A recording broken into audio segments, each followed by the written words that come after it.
On our Africa trip, we've both brought along front-wheel Dynamo Hubs, and Dan's got a Son 28, this shiny silver one here, and he's got that laced into a 700C wheel.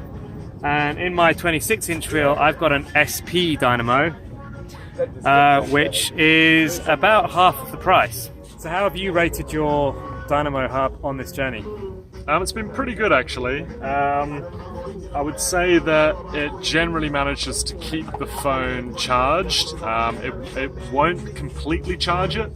It's only pumping in about 2 to 3 watts at a time, which with large mobile phones these days isn't going to keep it going. There's a lot of power draw there. For the price, I would say not worth it. Yeah. Do you know, I actually feel the same way. For the type of riding that we've been doing here in Africa, especially, you know, when you've got the option of solar panels, or if you're staying overnight, typically somewhere where you can charge things, just using a plain old-fashioned battery pack instead.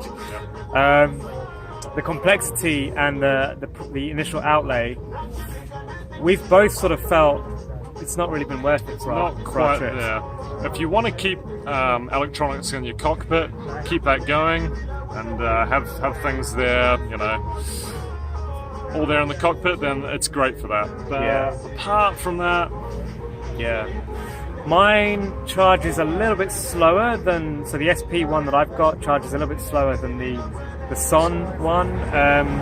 I don't know if that's due to the quality of the hubs or if that's due to the conversion technology that I'm using to get it to 5 volts for my phone. But typically, I think I'd have to ride all day to charge my phone. What conversion technology are you using? It's an Igaro D1.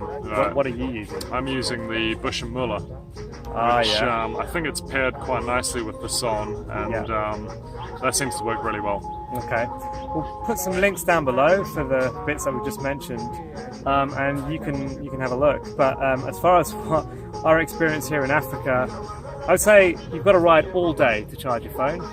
If it's empty, ride hard as well. And ride pretty far. Like both of these are pretty high-speed dynamos, so 25k an hour? Yeah, 20 to 25 is really where you're starting to get half decent power. Yeah, let us know your thoughts. If you've been using a Dynamo Hub of your own, what do you make of it? Do you rate it? Would you buy it again?